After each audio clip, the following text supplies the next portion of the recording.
Mine is a bit of a cheat again, I'm afraid. It's BWK, Boundaries with Kindness. Oh no, Nicola, I'm going to have to put my foot down about this. 1 week, one word of the week. No cheating. I'll allow it this week, but this is absolutely the limit.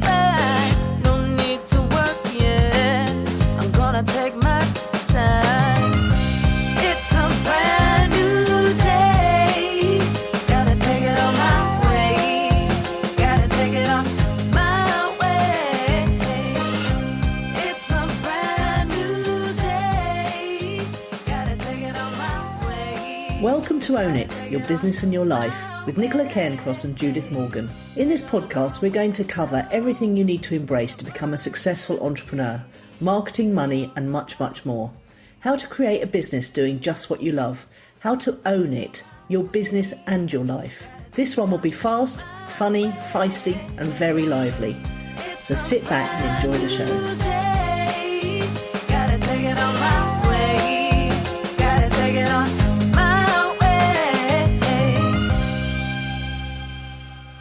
Well, morning, Judith. How are you? It's episode 32 today. I'm fine, Nicola. How are you? I'm very well, thanks. How's your week been then? I just need to make a public service announcement before we start. Not as interesting as your public service announcement, but I've got a little bit of hay fever, so I'm apologising in advance if there's a sneezing risk today. Okay. Indeed, as well as a postman risk, there's a sneezing risk. Yeah. Right. So 3 things about my week. Yeah. Do you remember me telling you last week that I'd got up at 5 o'clock in the morning and driven some friends to Gatwick? Do you remember that? Yes, I do. Okay, so a week later in the boiling sunshine, I had to go and fetch them, which was fun. But both of them cried on me in the car on the way home, and it reminded, for different reasons, it reminded me how when you've been away from your office for a week, sometimes re-entry can be quite painful. Do you know what I mean? The flying in an aeroplane is all still a bit surreal, and you just feel a bit spacey, don't you?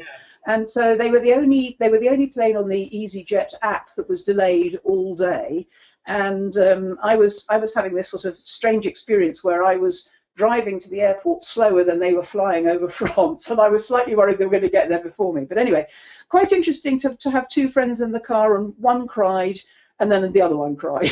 But they'd had a lovely holiday. I think it's it just reminded me that, coming back, it's all just rather strange, I think, when you're away. Was it like I find flying in a tin can in the air completely surreal. I forget about it most of the time, and then when I go to the loo or something, I think I'm in a bloody tin can in the air. Yeah, I know. It is a weird thing. I just think it just, a break from your normal routine. I mean, I've cried on aeroplanes quite a lot. Anyway, because I was doing that on Saturday. Saturday's a work day for me, so I worked on Sunday instead, and I had one of my clients visit, the time to think sessions that I do, where we sit in the gardens. So that was quite nice. And then I wanted to tell you, I've been on this GPS diet for a few weeks, which is no grains, no potatoes, no sugar. I've discovered these delicious things that are made by a company called the Paleo Pantry. They're coconut and macadamia bars. They're absolutely delightful. So they've been one of the highlights of my week. I hope you're not eating 10 at a time. No, certainly not, no. So are you still feeling good on that diet, and is the weight still slowly coming off? I mean, the prime point of it was not weight loss. It was, to reduce one's risk to diabetes, which I haven't got, and I don't know why I don't know why I self-prescribed that, but it just seemed like grains and sugar, I could easily afford to give both of those up. Potatoes, a bit of a tragedy in giving those up, but I know why, because they turn to sugar. I'm persevering with it. The weight loss has plateaued at 10 pounds, which isn't the end of the world. Weight loss often does plateau, and then it takes a plunge again. Well, it's not the main goal of it, you see. That's the point. I think if I wanted to lose weight, I would go back on the juicing thing, because that's much more dramatic. Yeah. But I feel okay. Yeah. Oh, good for you. I made a note of Paleo Pantry. Is it paleopantry.com or co.uk or what? Do we know? I'm not sure. They've got a Facebook page. I'll look that up in a minute when you're talking. Okay, and then we can put it on the show notes as always. Yeah. Delicious. So is that 3 things? Yeah, that's my 3 things. I've lost track already. I'm not sweating the small stuff this week because my friend has been sick again, as you know, Oh dear, and yes. it was quite a lot worse this time. So he's still in hospital, and he will be at least till the end of the week. But I've, as we discussed, I'm coping very well. Well, I thought I was until I went to go out and move the car, and I found I'd put my bins out a day early. So they're sitting there in the street shaming me for the entire time. Which is because you sort of go through the motions, don't you? And I was absolutely blooming convinced it was bin day today. But I mean, if the worst that's happened to you under these circumstances is that you've lost track of one day of the week, I don't think that's the end of the world, Nicola. But again, from a work point of view, I've onboarded. I've confirmed a new client. I got the payment in. I've onboarded another new client, and they were both from the Vegas trip. So just going to Vegas and having an absolutely fabulous time for a week has produced 2 new clients ongoing. Oh, well, that ties in very nicely with Client Challenge of the Week, which was something you flagged 2 weeks ago we needed to talk about. So hold that thought. Don't say too much on that topic for now. Okay. And the other thing was I hosted a call. I won't say too much about it, but I hosted a call yesterday with the first person from the event I spoke at last week. The other thing is, while I was sitting next to a hospital bed yesterday, I got an email from someone to say that I've earned a rather large affiliate check from. It's someone who I recommend in my autoresponder system. So everybody that goes through my email sequence sees recommendations for this person in a very low key way, and they get sent to a page where they can download a report and watch some videos. But then she sells them onto a low-cost product, and then they get to go to a webinar, then they get to come to a workshop, and then there's various things they can sign up to after the workshop, so she can help them more. Postman alert. And it's just, and then so then this person signed up for her top-level coaching program, and to her credit, she has contacted me and said there's a rather large check on the way, which is rather nice. But it's especially as it was all done automatically through my autoresponder sequence, and I got the news while I was sitting at a hospital bed not working at all, which is just quite astonishing, really. It is, yeah. My clients report this week after week that they get the ka-ching when they're not actually at their computer and not actually, in their home office. They do the work and they go out and have fun, and that's when the results come in. Not that you were having fun, Nicola, but it's the same difference, isn't it? You can find humour in everything, as we will discuss later. But another thing that happened yesterday while I was sitting there was I got an email from Rich Sheffrin, who, as you know, is my mentor and hero. And I went off to America to work with him last year. I've got an email from his copywriter, Chuck, saying Rich is doing a live stream tonight, and he knew it was short notice, but is there any chance I could either record something or appear live on the live stream with Rich? So I'm like, oh my God, that's tonight. That's so exciting. Well, is there any chance? Do bears shit in the woods, Nicola? Honestly, frankly, you'd leap at that, wouldn't you? I of course I would, yes. And I would, luckily it just fitted in between hospital visits and client calls and podcast recordings today. So that was perfect, really. So that's my week. It's been an up and down week, as they say.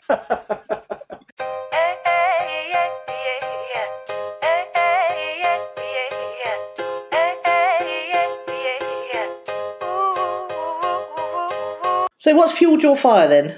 Well, my fire has been fueled by feedback about the podcast. So I'm going to give shout-outs today to people who've connected with us as a result of, because, a bit like blogging or Facebooking, you can sort of toil on forever without knowing whether what you're doing is appreciated. But this week, 3 nice things. I got an email, I forwarded it to you, or I forwarded a bit of it to you, from a man called Jack Griffin, who runs a website called cupexperience.com, and it's about the America's Cup, which is sailing, as you probably know. Yeah.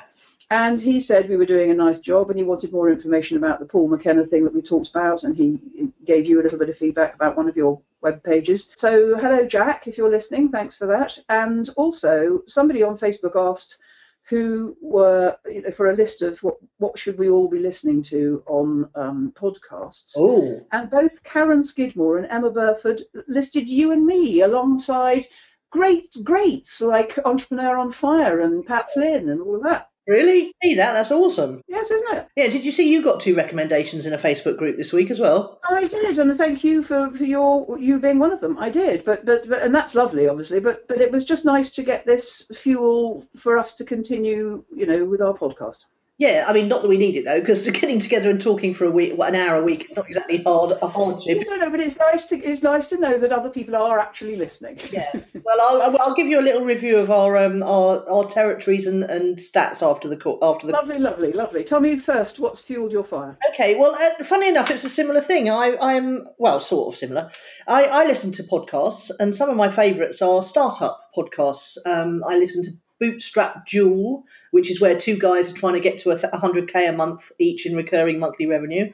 I listen to Build and Launch, which is a very dry, droll Canadian, I think he is, Justin Jackman, and he's a product. When they say product, they mean software, basically. But I'm fascinated by the whole software world.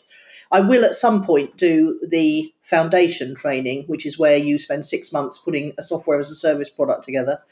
I'm looking forward to doing that probably at the end of this year. And so I listen to quite a lot of podcasts, but there's some really funny ones. There's Brit Straps, that's another one. And these are 2 guys who are software designers. And it seems to be a big problem with software designers around A, making their minds up, B, launching when things aren't perfect, and C, marketing generally. They seem to give up quite early. And I'm not sure if that's because I don't know what it is. I haven't identified it yet, but it does seem to be something to do with the fact that when you're writing code, it's perfect and it works or it doesn't work.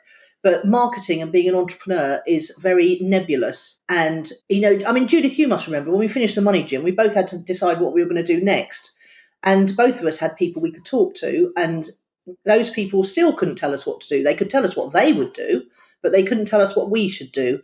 And that seems to be the challenge with all of these software designers trying to become entrepreneurial.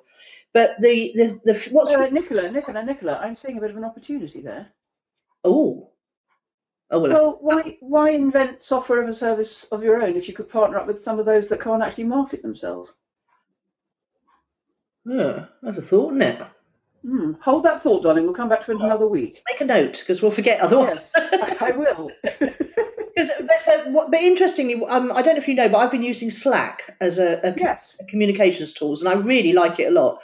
In clicksandleads.com, we've got a Slack channel for each of our clients. We've got a finance channel. We've got an admin channel. You can do personal messaging in between to team members. It basically keeps it all out of your inbox. And there's really nice mobile apps for it. And we use that in conjunction with Trello, which is a very visual way of keeping track of projects. But one of the guys, the podcast I listen to, they've started a private Slack room. And apparently it's up to 100 members. I know it sounds really strange, doesn't it? It does, yes. But they said it's going to be free to listeners up to the first 100 people, and you'll be grandfathered in. So I thought, I'll join that. Sounds fun. And I'm not joking. The quality of the people that are in there, it's quite amazing. And I'm just really enjoying. Obviously, I use Slack for work, but then I switched to another channel and just check out what the software boys are up to, and girls, I should say, although there aren't many of those. And I just really enjoying it, and it made me think how much I value masterminds online generally. For example, the Facebook groups we're in, I really enjoy that. I'm in James Schramko's it's not a mastermind, but it's a sort of forum. I think if you haven't got a mentor or a coach, go and find a community online of people who are trying to do what you're trying to do, because it really is incredibly inspiring and supportive. And that's what's fueled my fire this week, Judith.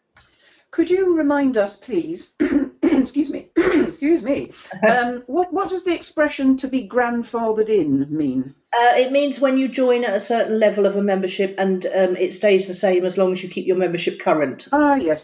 That's what I do with both of my groups, isn't it? Yeah, exactly. You grandmother them in, perhaps. Yes, I do grandmother them in, yes.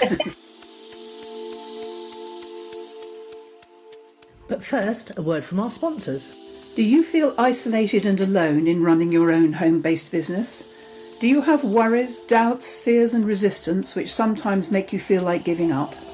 Don't worry, you're not alone. In fact, you're perfectly normal. It can be scary all by yourself.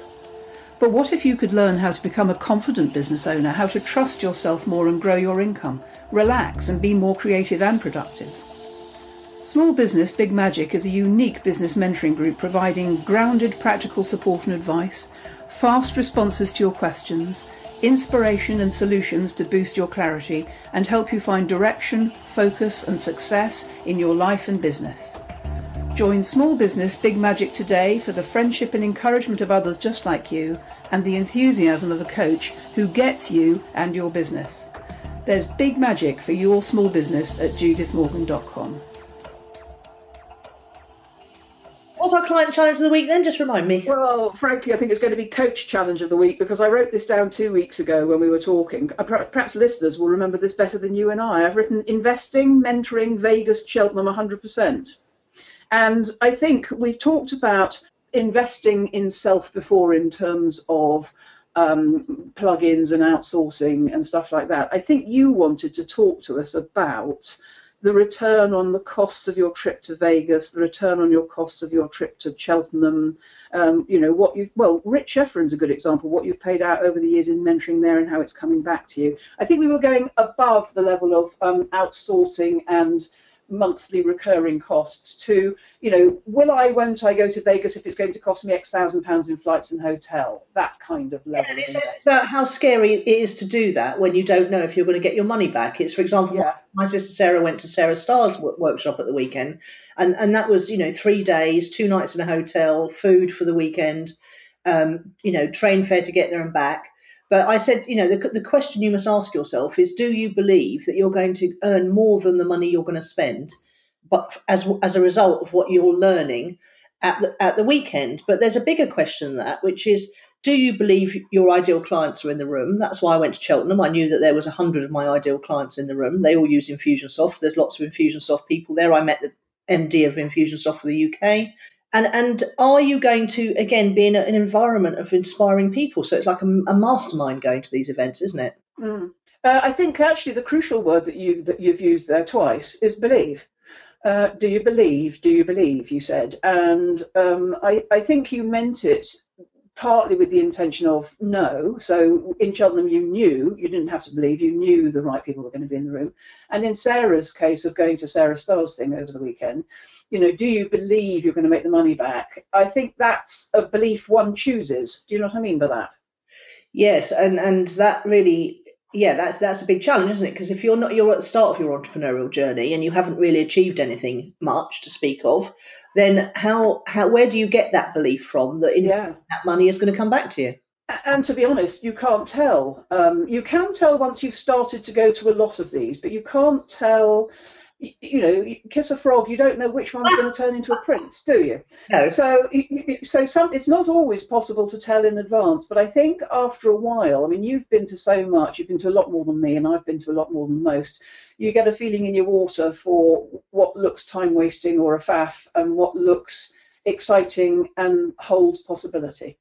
Yes, I did once go to an event in Heathrow where there were several of us speaking, and we turned up and there were 12 people in the room, in the audience, and 6 of those were the other speakers.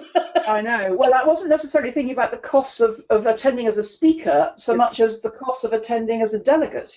How do you know you're going to get a return on that? And I was interested by your use of the word believe, because if I believe, now who told me a story about this recently? I can't think. I think, you choose a belief. If you go with dread in your heart and scarcity and you think, oh God, I don't know why I'm doing this, if you go upbeat and you look for the opportunities and your antenna are waggling and you're attentive and you apply what you learn, then your belief is justified. You've got to read, everybody, this article that I posted on my personal timeline about scarcity. Did you see it, Judith? Well, tell me a little bit more, Nicola. It was an article in The Economist, and funnily enough, it was linked to from one of these masterminds online that I'm in. And let me just find it, because was it the one about the one that started with the story about the waiter and the waitress? Not sure. No. Not sure, but it was basically about how if you feel poor, it affects your cognitive ability to the same level as missing a night's sleep. Oh, it's absolutely fascinating. Hang on, I will find it. Here we go. But anyway, we can link to it, can't we? So here we go. Scarcity. It's from a book. It's about a book. Scarcity. Why having too little means so much. The authors of this book both study people for a living, often people who lack money, vegetable sellers in India, borrow money at dawn and repay with exorbitant interest at dusk, or ill-paid office managers like Sean from Cleveland, Ohio, living from paycheck to paycheck. And they identify quite a lot with their subjects, so it's not just all dry and academic. And right, here we go. There is a distinctive psychology of scarcity. People's minds, this caught my eye, people's minds work differently when they feel they lack something. And it does not greatly matter what that something is. Anyone who feels strapped for money, friends, time, or calories is likely to succumb to a similar scarcity mindset. This mindset brings two benefits. It concentrates the mind on pressing needs. It also gives people a keener sense of the value of a dollar, minute, calorie, or smile. The lonely, it turns out, are better at deciphering messages of emotion. Likewise, the poor have a better grasp of costs. So it's saying that if you feel scarce, you're much more aware of overhead and cost. And it says the scarcity mindset can also be debilitating. It shortens a person's horizons, narrows his perspective, creating a dangerous tunnel vision. Anxiety from scarcity also saps brain power and willpower, reducing mental bandwidth, as the authors call it. I found that absolutely fascinating. Well, I tell you what's really interesting about it, because we've been talking about scarcity and abundance for about 15 years, and people sneer at me to the extent that I use it, but actually now there's a quasi-academic tome on it. Well, absolutely. And these guys are successful academics, neither lack money themselves. One of them got a grant of $500,000, Genius grant from the MacArthur Foundation, but they're scarce of time. Everyone's got a thing they feel scarce of: love, time, money, friends. It was just astonishing. But it's like the effects of meditation, the beneficial effects of meditation. I found that fascinating when I read about how it's being proven, the positive benefits of meditation on the mind. And now there are academic studies proving that being scarce, feeling scarce of anything, affects your cognitive ability. What's really interesting about this, and I've discovered this in another area in my life this week, is that I instinctively know all of these things, and the rest of the world needs scientific proof of it or academic proof of it. And all that happens to me when I hear academic proof or people filling in the blanks about what underlies my instincts is I go, yeah, I always knew that. So I've got some kind of weird thing, and I'm not always right. I'm not saying I'm always right, but I'm instinctively drawn to stuff that I know feels right to me. From a very young age, things like dodging injections, pretending in the queue at school I'd had mine already and not having it. And now, of course, there's a huge global backlash about what injections you should or shouldn't have had. Now, how did I know that as an 11-year-old? I'm quite a naive 11-year-old at that. And things like, I don't go anywhere near doctors because I believe they're in the sickness business, not the health business. All of these things now are commonplace. So as soon as I heard about concepts of scarcity and abundance, I was right in amongst it. And now 15 years later, somebody's saying, yeah, you're right. Here's the reason why it's right. And the same with something else that I was involved in this week. So I kind of don't need much proof. I kind of just know. It really, really interesting you say that.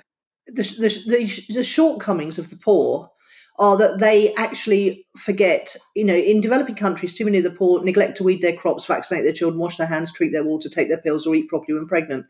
Ingenious schemes to better the lot of the poor fail because the poor themselves often fail to stick to them. So let's turn, this is about people who are just... Well, that's a self-fulfilling prophecy, isn't it? Yeah. Because their expectations are so low, they don't take a little bit of extra care to look after themselves, or maybe they haven't got space for that in their lives. Who knows? And also, people who go to these events and the 95% who don't take action, perhaps this is a similar thing because they've got such low self-esteem and low expectations that it's a self-fulfilling prophecy that they go home and don't take action. You see, I think it might be the opposite. I think they're too comfortable. I don't think they're desperate enough. So when a client says to me sometimes, right, strip it all away, I'm a bit frightened about money, I think, right, this could go one of two ways. One, you'll finally take the action that you've been dodging for ages while you had a bit of money in the bank, or two, you'll be so incapacitated by it you won't be able to do anything at all. Yeah. So I sometimes, we're just all too comfortable. Yes. We're not desperate enough. We're not enthusiastic enough. We're not motivated enough. We're not desperate enough. We're not... I don't know, we're not anything enough. back against the wall enough. Yeah, that's very true. Yeah. I used to dread, in the money gym, I used to dread it when we got a new client on. They said, I've got a very high-paying corporate job. And I'd think, oh, God, that means you've got no time and not much incentive. Yeah.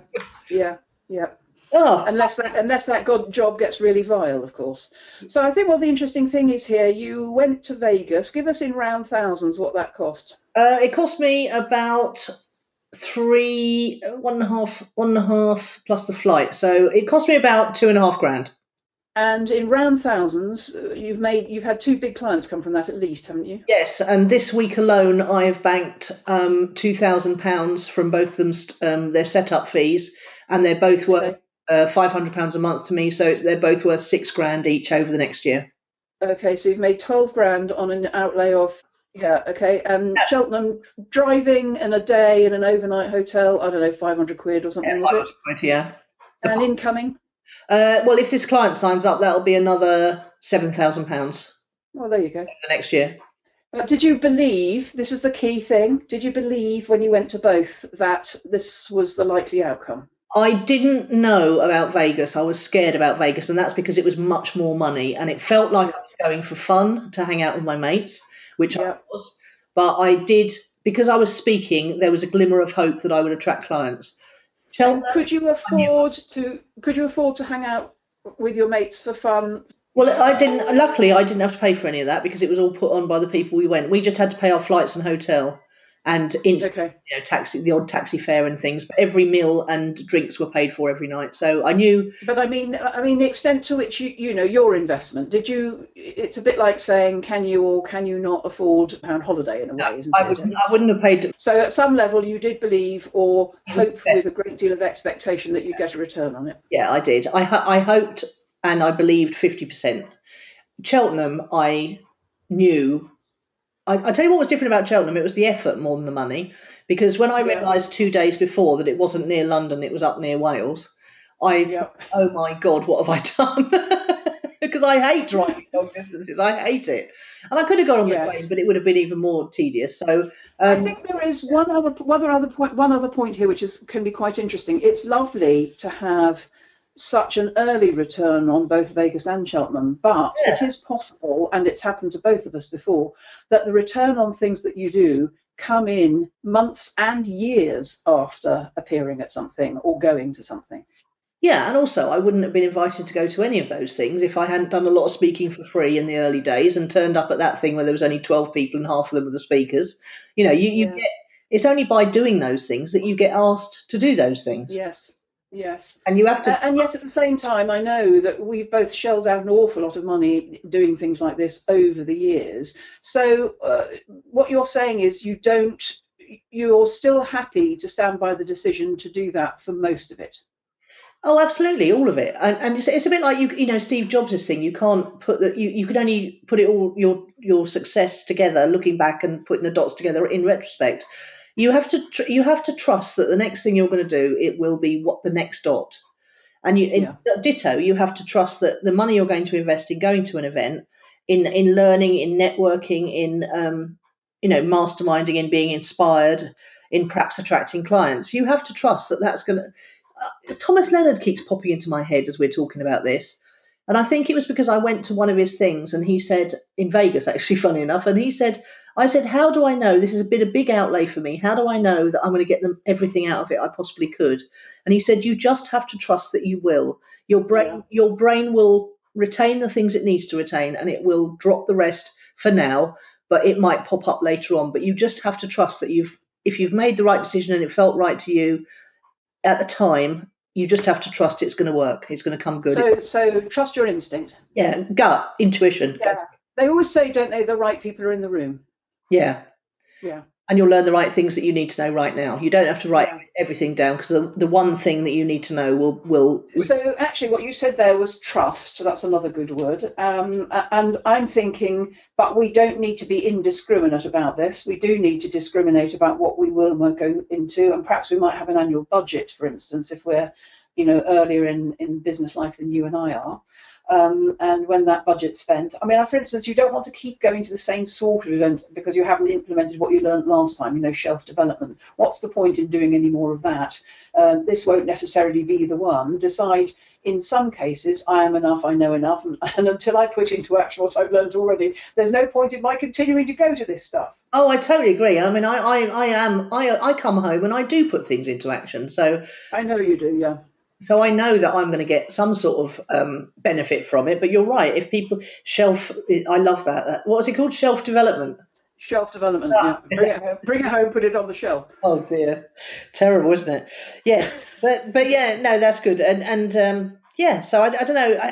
I suppose just ask yourself the question: am I going to use it? Do I feel in my gut it's the right thing to do? Am I at all likely to get a return on investment on it? And that's a good point, Judith. You know, am I likely to get a return on investment in it within a year, within 3 years, within 10 years? You know, because most investors are delighted if they get a 100% return on investment in a year. That's doubling your money, for heaven's sake.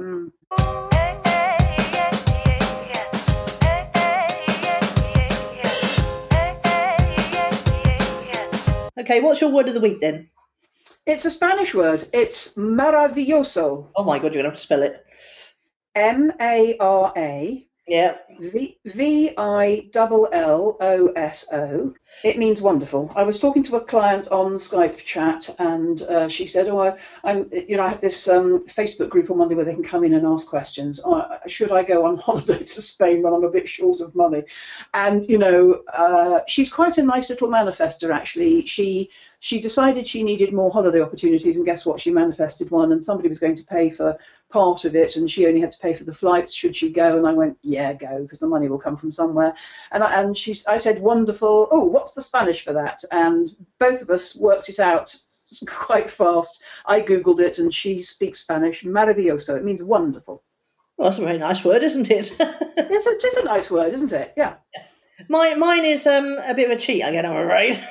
It's BWK, boundaries with kindness. Oh no, Nicola, I'm going to have to put my foot down about this. 1 week, one word of the week. No cheating. I'll allow it this week, but this is absolutely the limit. Okay, so it's boundaries is my word, bracket with kindness. Because we were talking about boundaries earlier, weren't we? We were talking about how life happens to all of us, and ultimately we're on our own. And I was saying that when I went to work with Rich last year, I realised that 100% fully that I am enough, I am on my own, but it was a liberating thing rather than a sad, lonely realisation. And my life has improved dramatically since then, because on some level, obviously, I was still waiting for the old knight in shining armour who's never going to come. But boundaries, one of the things I came back from Rich's with was the fact that, I have to be not so squidgy, because I am a bit squidgy. But do that with kindness. That's the thing, isn't it? I think squidgy could have been your word of the week. Yeah. Squidgy no more. No, ex-squidgy. Yes. A recovering squidge. Yes, recovering. Yeah, I think I'll always be a recovering squidge, but one day at a time, sweet Jesus, as they say at AA. Yeah. Not good one.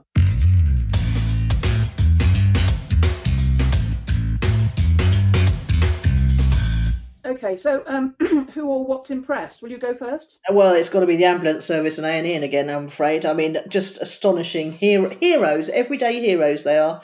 Kindness, humour. In the midst of doing a professional job to save someone's life, they were quipping amongst themselves and making sure that I was okay. I won't bang on too long because I will blub again. But again, ambulance service and A&E, they are just heroes. They're marvellous in emergencies. Yes, very much so. So shall I tell you what's impressed me? Yes. No, it's word of the week. No, it isn't. It's what's impressed you. No, it isn't. I've been impressed by a business called the Travel Wrap Company. Travel Wrap, W-R-A-P. Oh. Okay. And because at the end of April, at my 60th birthday, a long-time lovely friend gave me one of their travel wraps. And what that is a cashmere blankie that you take with you on the aeroplane to keep yourself warm. And when I took it out of the box, it was red. And as you know, my colour is not red, it's pink. In fact, red makes me look like I'm about to have a heart attack. It's not a good look. And I went on their website and I saw that the colour that my longtime friend had chosen for me was Judith Pink, shocking handbag pink, my pink handbag. Yeah. So my friend had got me absolutely the right colour. And when it came out of their business, it was red. It wasn't what it looked like on their website. So I phoned up and said, a really stylish friend of mine spent 250 quid on a cashmere wrap for my birthday yesterday, and it's red, not pink. And I can see on your website it's supposed to be pink. Is this a labelling error or a colour dye issue? Or and it turned out to be the colour dye and the website were incompatible. And so she offered me another colour, which was called Summer Rose. And so I sent it back, and she sent me a new one. She wouldn't let me pay for the postage. She knew who my friend was, and it was just all a marvellous experience. Anyway, cut a long story short, about 10 days ago, my flat has moths, and I thought, holy shit, I need to protect this 250 quid's worth of cashmere from being eaten by moths. In fact, it was my negative best friend who pointed that out. I probably would never have thought about that. And of course, the travel wrap company send you a special satin bag to keep it in, to protect it, which I had misplaced. So I sent them an email saying, sorry, me again, trying not to be your nightmare, customer of the year, but I've lost my satin bag to keep it in and I'm worried about moths. Please let me pay for a replacement. She said, I won't hear of it. I'll send you a new bag. So literally the next day, a new bag arrives. In 6 weeks, this company have exhibited the most extraordinary customer service where they won't let me pay for everything. It's just awesome. That's incredible. Now, I've got a technical question because I have moth and they eat my cardigans. Yes. 2 technical questions, in fact. Can moths not get past satin then? Presumably, moths only like natural fibre. They like wool carpets, proper pashminas, not your knockoff versions, and cashmere. They don't like anything that involves nylon. I don't know what satin is, but presumably they don't like satin, no. And the second question is for our readers, because I'm plagued with moth, but I refuse to buy mothballs and smell like an old lady. So what can I put in my wardrobe it's only... I can tell you that. I can send you the link later because I posted about my moths on Facebook and somebody came up with the solutions, some nice little lavendery scented hangery things that you put over the pole in your wardrobe. That works. But my carpets in both the rooms I have carpet in have got moths. Moths are eating my carpets. You need to get those lady bug catchers in that are on the telly programme. I'm just going to take the carpets up and put floors down, but you can't protect your clothes from it because you've got clothes. But they're only interested in your posh clothes, your gorgeous natural fibre clothes. They're not interested in anything that's got any man-made percentage in it. All my Marks and Spencer's cardigans. It's dry. I've got a gorgeous wool coat with holes in. Yeah, it was the man at the dry cleaners who told me what the problem was. They kind of, before they eat a hole in it, pardon the expression, they poo on it as well. So I know, it's not nice. It's not nice. But anyway, the travel wrap company, both times I put a comment of sheer delight on their Facebook page, which we must all do. If you get wonderful experience, you must tell social media about it. Absolutely, and that's given me a good idea about what I could do to thank everyone who was involved at the weekend. Just coming back, did you say lavender? So I will end up spelling. I will send you the link and we can put it on the show notes. I got it from Amazon. It's a little sort of coat hangery shaped thing and I think it's got lavender in it. I've got some in the other room. I've got my ears plugged in now, so I can't run to the other room. But I will. I'll send you the link later. Or you might be needing A&E yourself if you run attached. Well, there's that. Yes, I'd bang myself on the leg with my laptop, wouldn't I? Can I just squeeze in one extra thing? Go on then. My new business thing, which hasn't launched yet, so I'm not allowed to tell anybody about it. But I just wanted to record on the podcast the live progress because one of my clients said, your voice on the podcast was so full of excitement. Anyway, I've spoken to 102 people about it. Okay, 102. 67 have said no. Yeah. 18 have said yes. And I'm still working with 17 prospects. And you've still got 17 prospects? Yeah, so 67% approximately no.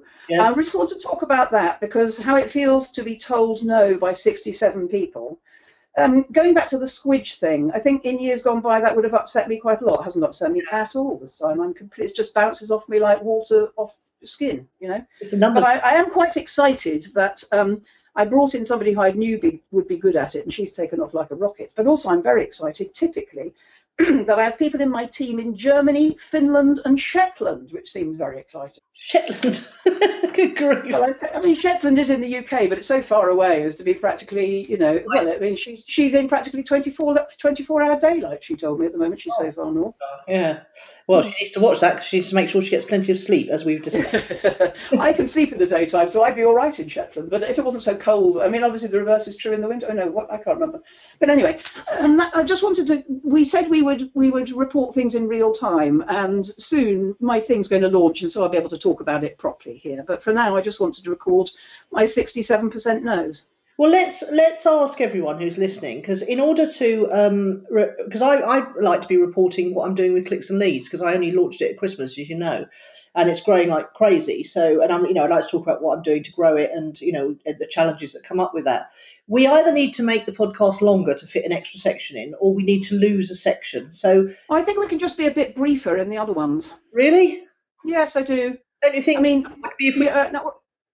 well, let's talk about this off the podcast. Let's you and I make up our minds about this. I think we can just shufty things around a bit. And also we can just give a very quick report. We talk about some things at length because we know we've got 40 minutes. If we knew we had to squeeze in a little tiny, I was very short there in my report, just numbers. You were indeed. Okay, we're off, lovely listeners, to discuss things amongst ourselves. And in the meantime...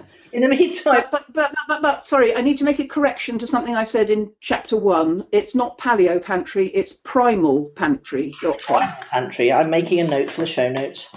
And they have a lovely Facebook page, Primal Pantry. Primal Pantry. Okay, that's good. That's the wrap for this week. Thanks very much. Okay, see you soon, Nicola. Bye.